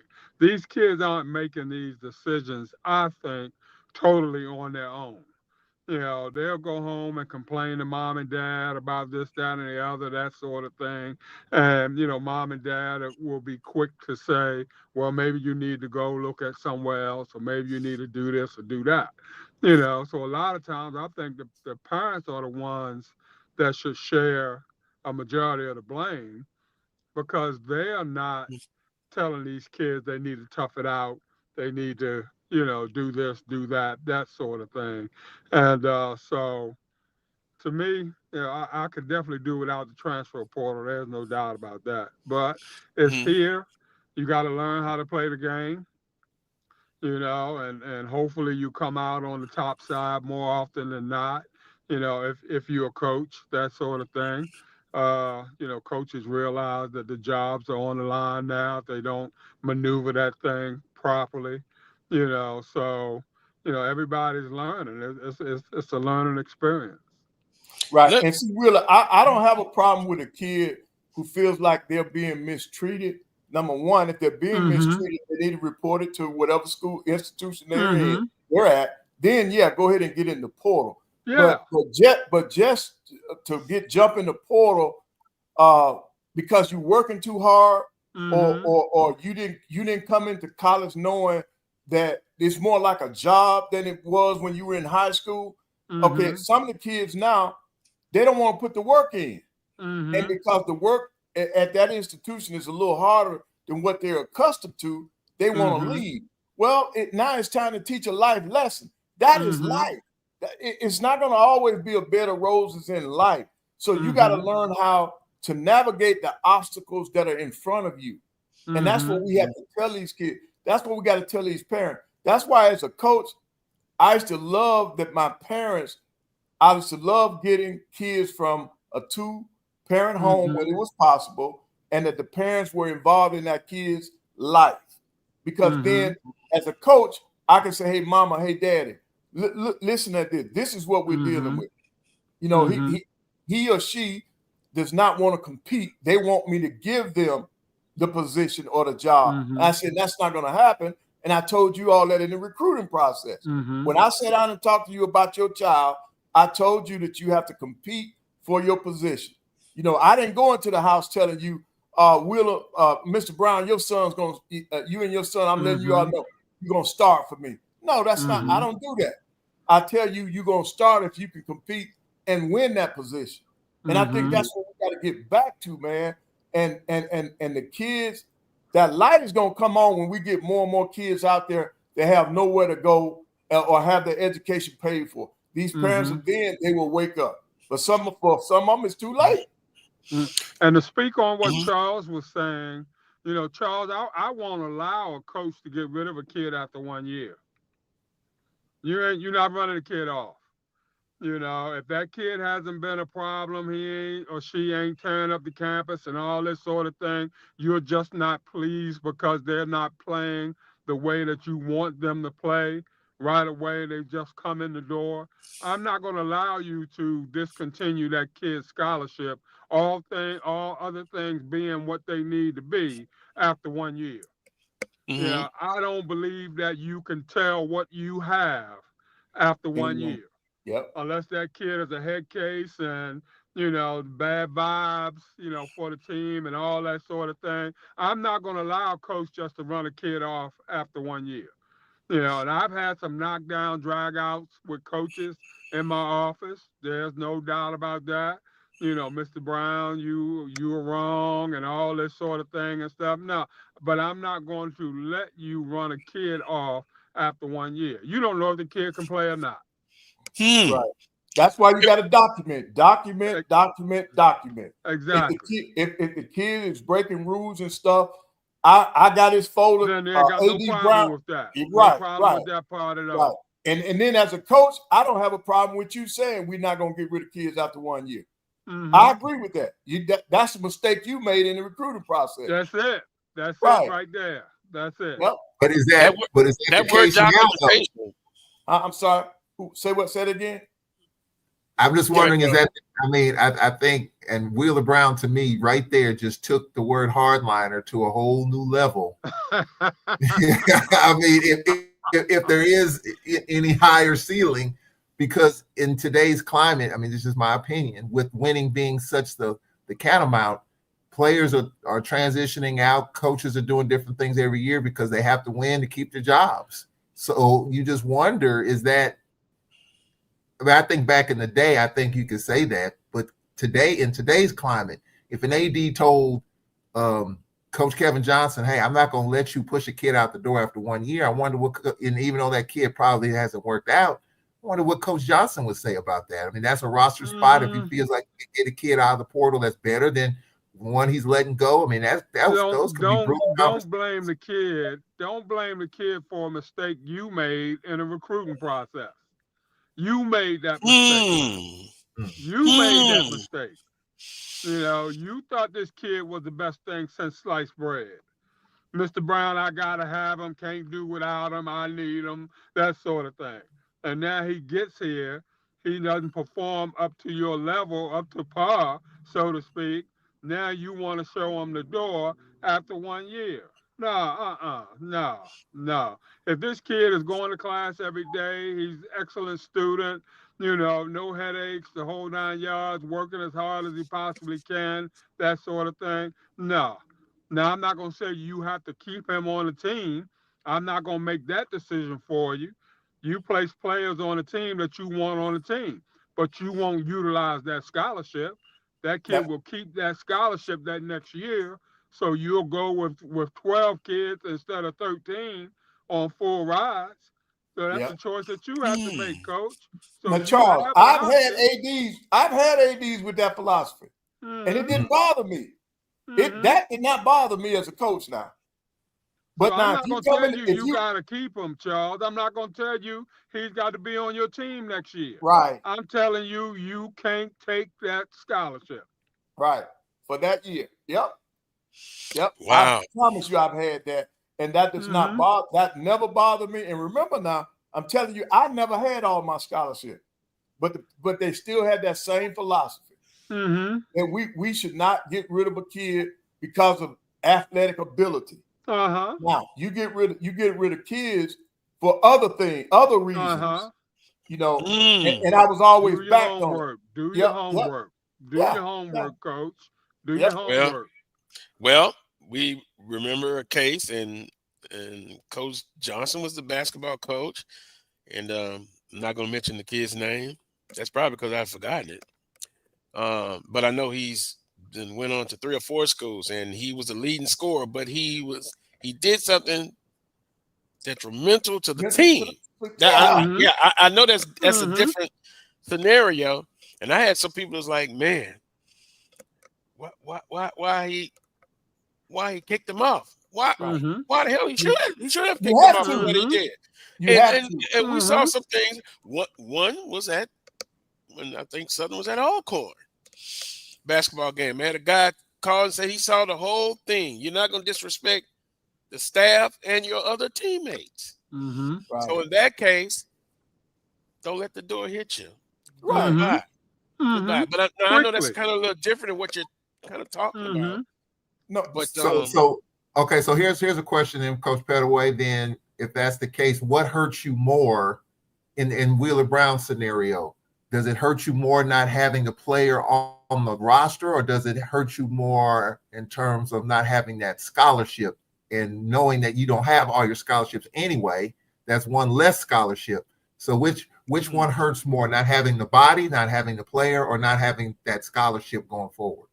Well, you got to remember, I always try to get at least 14 players on the roster, right, by using academic money. So losing that body didn't hurt me. That would not hurt me because I got another body for my practices and to go on like that. And for that, and it's only for a year, I can survive that. I can handle that. But in the case just like at Southern, if you do something on my team that's detrimental to my success with that team, you got to go. You got to go. You're off the team. You got to go. You're off the team until I can non-renew you. And now I've documented, and like in that case, whatever happened to that kid, I remember that. That was the lead scorer and lead rebounder that Johnson got rid of. He led the stacking scoring at that point. That Coach Johnson. So I applaud any coach because if you reward that kid by leaving him there, you're not helping that kid in life. Exactly. You're not helping him in life because now he thinks that I get away with it here, I can get away with it in life. No, that's not how that works. There are consequences for your actions as an athlete. There are consequences for your action in life. And that's what we're supposed to be doing, helping these kids to understand what life is all about. So yeah, I've done the same thing. I let my leading scorer and rebounder go because he broke team rules, and everybody thought I was crazy. But that in order to have a solid program, you got to be stern and you got to accept. I mean, you have to set boundaries. Mm-hmm. You got before you play a game for me, you got your team rules and regulations for the basketball team, along with what the university handbook says about student conduct. Mm-hmm. And now we do that, and that's why I try to get my kids. My first meeting is the first day they're on campus, so that they do not violate anything in that process before that. So the first day that they're on campus, I have a team meeting. We go over the rules and regulations for the basketball team and the university. Now, gentlemen, if you violate this, as your coach, I can't come to your rescue. If you're violating a university rule or regulation, I'm not putting myself out there for that. So don't you put me in that position. And that's what we try to tell these kids. So when it comes to being on a team, that's your opportunity. Don't blow that opportunity. The portal has hurt too many athletes in all sports. Did you look at what just happened in women's softball? Oklahoma is one of the top programs in the country. Did you see how many of those kids are already in the portal? It makes no sense, man. You playing for a school that just won 3 or 4 back-to-back national championships. You made it to the College World Series again, and now you jumping in the portal? Come on, man. That portal's killing athletics. And it's not just football and basketball. It's hurting other sports. All sports, rather. Can we say you live by the transfer portal? You die? Yes, you will. Because I was asked a question. Every school in the conference is different. If you look at Jackson State, they've hit the transfer portal very hard. FAMU even more. So I was asked, why does Southern kind of go to the FBS student athletes in the transfer portal? I say I can't answer that, but I say I know what I can see. Southern is probably putting most of their emphasis on the JUCO route, junior college route, and they've got some, student athletes from the FBS part of football. Basketball, you saw Coach Funchess. A lot of those young ladies were from within the conference. Yeah, and I know you noticed that. So I guess it just depends. And then the thing that they'll throw back in my face, well, Jackson State and FAMU's won the title. Talking about football now. And Southern hasn't. I said as of not yet. So you got to see what's best for you. It's where we're at now. Transfer portal is not going away. Institutions are utilizing it, but it'll go back into hour one. You got to do your background check, your academic check, the person's check, how they are, academically how they are, and then you make a decision based on checking those criteria. And is it a perfect 100% that you'll get that? No, but that's what I'm saying. You're rolling the dice. You're actually rolling the dice, and then the pressure to win. It's always been pressure, but it's on steroids now. They don't hear the different reasons. Like another example, we brought up about the information I received about Coach Crenshaw on the baseball team, right? But it's pressure to win, and so even though he may not have this, he may not have that, and I'm going to definitely confirm that. It's still the culture now. It's pressure to win. Some of the people don't want to hear that. Hey, Bethune-Cookman University, somebody let me know if they got a pitching coach. If they don't, do they have a batting cage? If they don't, but they still built a outstanding program. And let me say this, Southern baseball program, the legacy, FAMU, Jackson State, Grambling, Texas Southern, they all have had winning programs, and they're the Blue Bloods. But the culture now today, it's you got to win now, and it's on steroids. Well, I think now what fans don't want to hear, and I think what we don't want to hear, is excuses as to why you're not. And so if you don't have a pitching coach, if you don't have this, if you don't have that, You're not going to hear our coaches, splatter all that in the media, because then it's perceived as crying, it's perceived as an excuse. And that's what we don't want to hear as fans. So you're not going to hear Crenshaw talk about, and via your text last week, what he doesn't have. He's just dealing with what he has. So I think that's the other part of it too, as far as the pressure to win. These coaches are making more money. There's pressure all over the lot. There's pressure, for Graves to do it again. There's definitely pressure for TC Taylor to do it again. There's pressure on Cedric Thomas to do, to elevate. So there's, these coaches are making a good coin now. And I think the expectations are higher. The resources need to improve, but these coaches aren't providing excuses, and you're not going to hear that from them. They're just going to deal with what they got. So I think you're right. I think the pressure is there because the money. I mean, there's pressure when it comes to winning, and based on the amount of money you're making and even the improved resources that some of our schools have.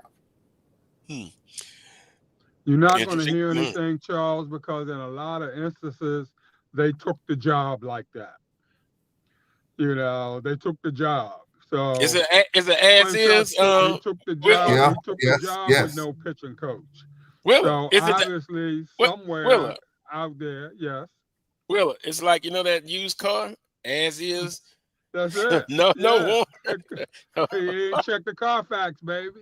but you still got to do your research, right? You got to do the job, yeah. But you got to do the job. But yeah, I agree with that, taking the job as is. But I do think, just my opinion, I think coaches understand that they want, even though you took the job as is, you hope to get a few more pieces here or there to improve the program. And hopefully, Charles, as you have those conversations with your director of athletics, that you're putting those things on the table. So if I'm XYZ and I know coming in, I don't have a pitching coach, okay, I'm going to try to put it out there on the table up front, Mr. AD, this is an important piece to the puzzle, that sort of thing. Is there any way that maybe the following year or the year after, I'm able to add this, that, and the other, that sort of thing. Okay, I want them to know up front what the deficiencies are as I see them in the program, and help to give them a plan in terms of moving forward about how we can rectify these deficiencies. But if I just take the job like everything's okay, that sort of thing, then I bet not hear any whispers from out in the street committee, about this, that, and the other, when you have an opportunity, Coach Pettaway, to come in and sit down and talk to me and tell me where you're lacking, what you need, that sort of thing. If that conversation is not being had, then I don't need to hear from anywhere else. Right. Because see, in our end of the year meeting, AD Brown, you would tell me what you felt about our season. Exactly. And then I would sit and say, well, okay, that's nice, AD Brown. But let me ask you this: we're lacking this. Where do you see? When do you see us being able to get this? That's supposed to happen at the end of the year. Conversation that needs to be had. Right. That's the conversation that needs to be had.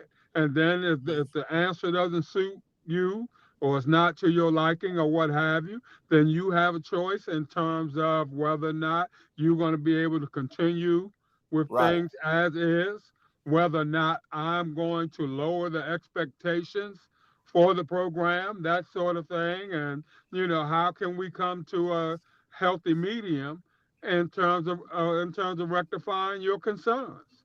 Right. And see, that I would also ask the question, well, AD Brown, how do you and the president feel about this? Exactly. Is the president on board to, in a year or two, we being able to add another assistant or whatever it is we're looking for? So I think it has to be, not only does the AD have to be on board, the president has to be, the AD and the president got to have that kind of relationship where they're agreeing on the same thing. They got to have that conversation as it pertains to the entire athletic program, especially, in terms of what's happening, what's going right, what's going wrong, that sort of thing. That same conversation that I have with you, Coach Pettaway, I got to have that same conversation with the president. Yep. You know, then I got to bring his concerns back to the masses. Look, guys, this is what we got to work with. This is how it's going to be, that sort of thing. Everybody has an opportunity to make a decision in terms of whether or not you want to continue moving forward with things being the way they are, or, maybe the following year I might be able to do this, do that, that sort of thing, stuff like that. But those conversations have to be had in many areas. Correct. Well, the EA brought up a good point, though. I was looking at the comments about Coach Buckley. Do you think that Mississippi Valley told Coach Buckley up front about everything that they have and or don't have? So I want to expand it. If they didn't, he should have been smart enough to do his homework and put those questions out there. He seems But to do you be think an overall intelligent throughout? guy. Well, I'm just saying I was expanding the conversation, not only to just that, but just all sports. When you're hiring coaches, are those conversations had where everything is on the table, where every AD, DP of finance is telling the coach everything? It should be. It should be. And more importantly, Charles, the coaches need to have done their homework, okay, in terms of talking to people with knowledge of the program, talking to prior coaches, that sort of thing. They should come in with the blueprint in terms of historically what has transpired with this program and what has not. Right. Okay? And then they can put that on the table to Mr. AD, whomever that is, coming in the door. And see, Charles, in the interview process, before I go for an interview, I would do just what he just said. I try to get in touch with either the head coach or the assistant coach that was already there. And one of my questions to them, what is lacking at this school that kept you from being successful? I would want to know from them, what do I need to be asking for to be successful? And most of the time, somebody's going to tell you the real deal. No doubt. Right. And I'm going to tell the coach, Charles, that he's going to play some guarantees. Now, how many can be up for grabs? Yeah, that's what we'll argue. Let the coach know coming in the door. Okay, coming in the door. Charles Edmond, I'm going to need $500,000 in guarantees from you. Okay, you're going to have 10 games with which to play with. If you can get it done in 5, then you can do whatever you want to do with the other 5 or what have you. This is what I need. So you're going to know this prior to you accepting the job, okay, that this is how it is. Maybe the following year, Charles, we can look at things. Maybe we can cut that number down or what have you, depending on what's going on within the program. All that sort of thing. And Charles, go ahead. Hey, Charles, I said, Mr. AD, let's drop that to 4. Let's drop that to 4. That first year, let's drop it to 4, and then when I give you your 4. I'm going to raise money for NIL. The rest of and that'll probably fly with me, Coach. Yep. I'm good with that. I'm good with that. Wow. But Coach Pettaway, and maybe Willie Brown can confirm this. Okay, so if you drop it to 4, that means your budget is going to be a little less. No. That's robbing Peter to pay Paul. That's not helping.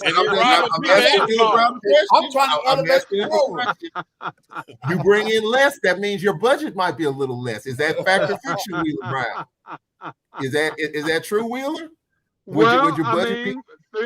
Theoretically, Charles, you would probably be correct, but at the same time, I would want to make that as painless as I possibly can. Okay. Surgical tools instead of I'm going to meet Coach Pettaway somewhere in the middle. We're going to come out of there where it's going to be a winner on both sides. Yeah. Can you imagine me as a coach and going into Wheeler? Wheeler will get tired of seeing me coming in there. But he did say a compromise, and that's awesome. Right. Where both sides are happy. You gotta have that, man. You gotta have that. You do. Yeah, now, I grab my chest for 4, but I guess 4 is not too bad. It's not like 8. Oh my God, 9 or 10. I don't think a basketball program in our conference. I give you the dollar amount. That's why I give you the dollar amount instead of the number of games. I give you the dollar amount, then you make it happen the way you can make it happen. It's called negotiating. Then we cool. You might be able to get me $500,000 in 4 games if you play your just cards like Jackson State did. Jackson State, you know, what did Ashley Robinson tell Mo Williams? Bring me 8. He brought him a meal. You keep the other 2 for your program. And then what did Coach Williams tell y'all? Or he told me anyway, I'll never do it again. What? It was too taxing on his kids, man. Wow, I didn't know that. And then now I'm wondering, did he tell me that in confidence? But no, I think no, I'm serious. When I interviewed him before one of the games, we talked about the non-conference schedule. And in the interview, he did tell me that no, he would not do that again. Well, it'll be interesting if we pose that to people in the chat room, like EA and stuff. I wonder which way they would go. More like Wheeler's way of, you know, +4, way +4, or my view, I'm looking at maybe 2. I'm probably in the minority, I believe. Oh, to my 2 games in basketball? No. Okay. But that's what's called negotiation. Because I don't want Coach Brown. wait a minute. I'm sorry, Coach Brown. That's not gonna get it, Coach. I don't want 10. We were saying it with a smile. Well, I know. I don't want 10 He's saying it with a smile, like hell no, that ain't gonna happen. I don't want 10 games, but I know I can't have 2. So once again, negotiation, I'm gonna settle for the middle. Even politically, I'm an independent. You know, I look out for my team. So if 4 or 5 is on the contract and we're negotiating and you know I'm applying for the job, I could go for 5. Now if you tell me 10, that may be something different, or 8. But I'm gonna take a guess. I'm gonna take a stab at this. I don't think there's any AD in this conference that would say $500,000 in guarantees is acceptable in today's climate. I'm gonna say probably 7. No, that's not true now. That's not true. Alabama A&M is not asking for no 500. I don't know. It's just my opinion. You're probably right. No. 7, please, man. Ain't no way. 7 would probably pretty much be the norm. I don't think you have a coach. Wait a minute, 500,000 or the games? 500,000 in total guarantees for your non-conference basketball games. However many games it takes to make $500,000. You know, I follow a site that anywhere in our conference, some of the teams, Alabama A&M, 85, 95. The highest I've seen is 125 for a guarantee game. But I'm just guessing. I do not know. Do 5 games. I want 7 in a perfect world, Charles. I probably would want 700,000. Okay, and we probably compromise right around 6. You know what? Let's do some research. Without me doing anything to your budget. All right. You know what? I'm gonna try to talk to AD Bryant before I convene with you all again. Because it may be different. Each AD may have a different number. Find out from Alcorn, is there a minimum amount that they're asking for basketball? And I'm gonna find out from A&M.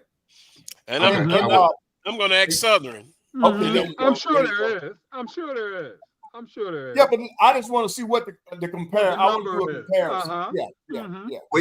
Well, you know one right now, at least this past season, Jackson State, 800,000. Bring me 8. Anything over that, you keep. Yeah, but I don't. He's not doing that again, though. So that's why I'm saying. We're saying this past season. I mean, we could use last season as one. Right. 800,000 for Jackson State. Anything over that, you keep. So the number is 800,000. So you wonder. Upcoming season, is it still going to be 8? He said he wasn't going to bring in a meal, but is he still required to bring in 8, or did he drop it to 7, or maybe it's 850? I don't know. I'm just putting it out there. I'm gonna call it too. I'm gonna do A&M and Bama State. I'm gonna call Bama State and see if they'll share that information, and I'm gonna see if A&M will share it. But I don't. Man, $700,000.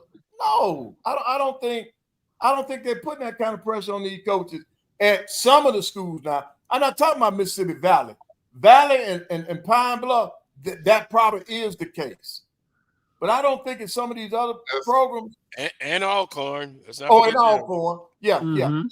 But what I'm saying, I don't think of these other programs that they're asking for that. Are you telling me that I've been out of the game so long that I've lost touch? I believe you'll find the numbers to be around what Charles is talking about. 700. Wow. Yeah. All right. So I'll give you an example right now. Okay. Florida State. We open up at Florida State. We're playing LSU. We're playing either Ole Miss or Mississippi State.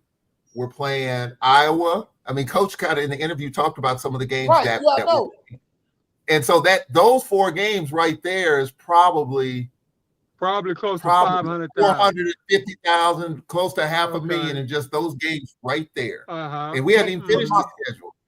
My point is, I don't think that's the norm. I don't think it's Southern they asking that man to bring in those $700,000. I don't think at Alabama State they're asking. I don't think at Alabama A&M they're asking for $700,000. And if they share the information, I'm gonna bring it back. As soon as the show over, I'm making a text, and he might be watching. But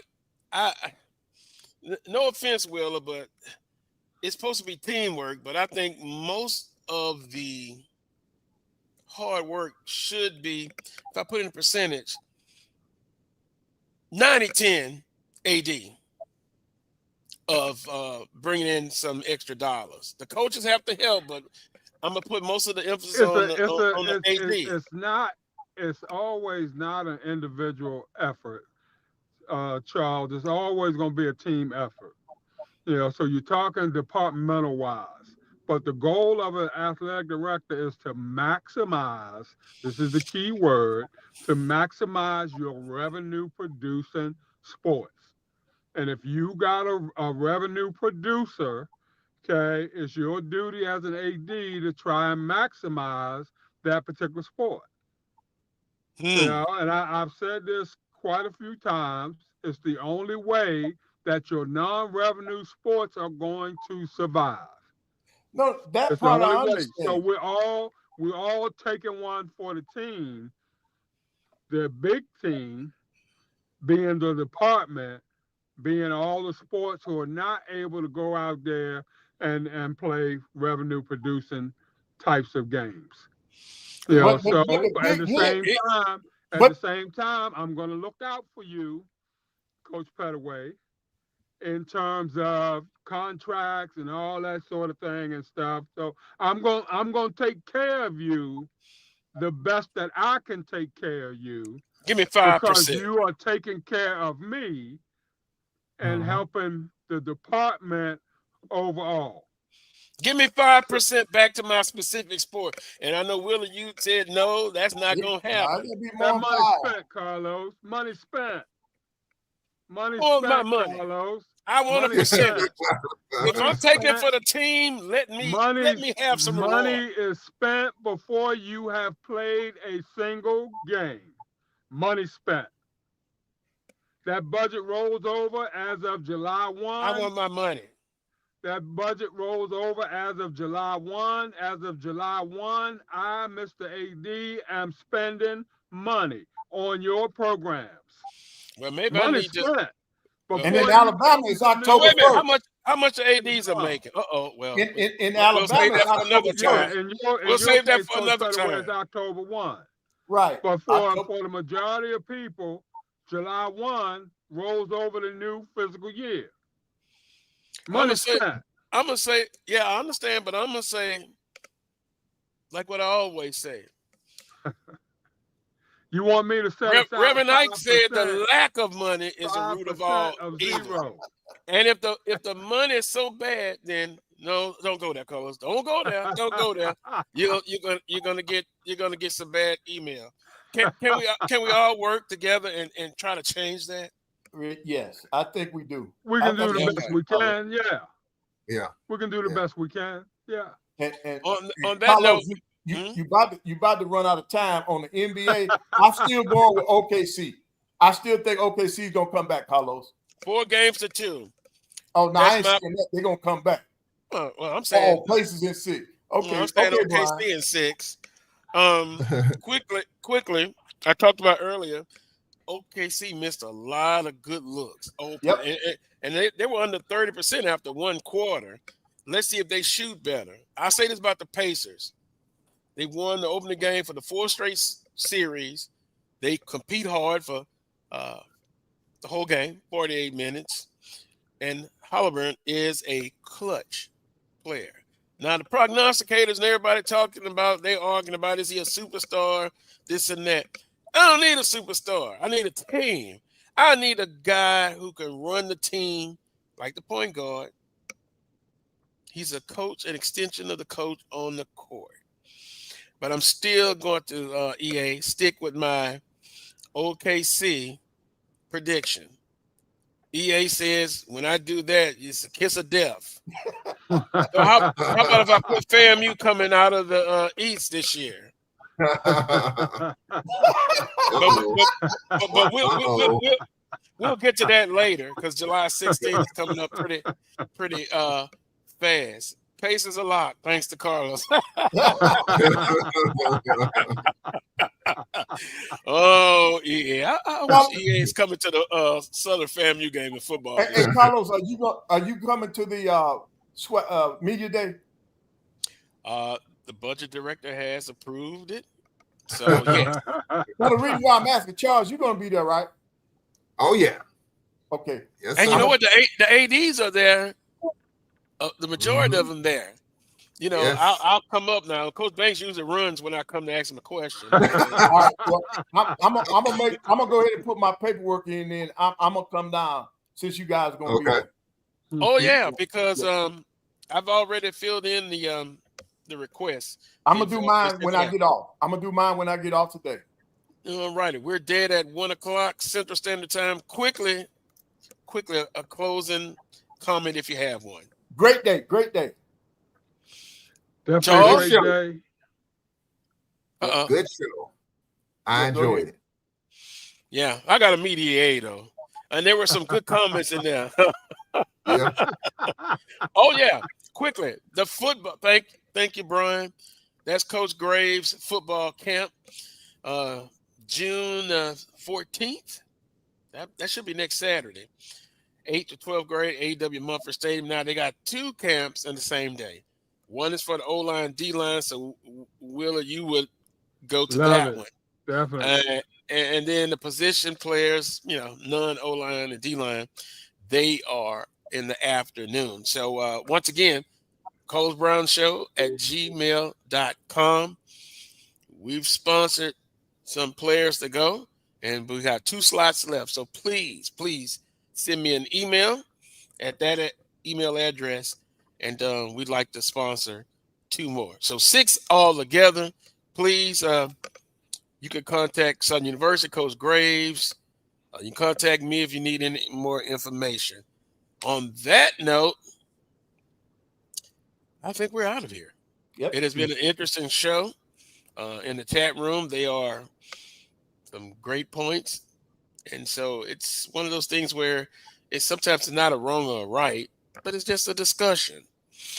And so with Willa Brown, he's tough, but I think we've got him down to the best non-conference guarantee games is 5. I don't think we can get it any lower, and we sure not going to hopefully not let him go higher. So I think that's a compromise. And Coach Pettaway, I'll text you after this game Sunday. Okay. With Indiana and OKC.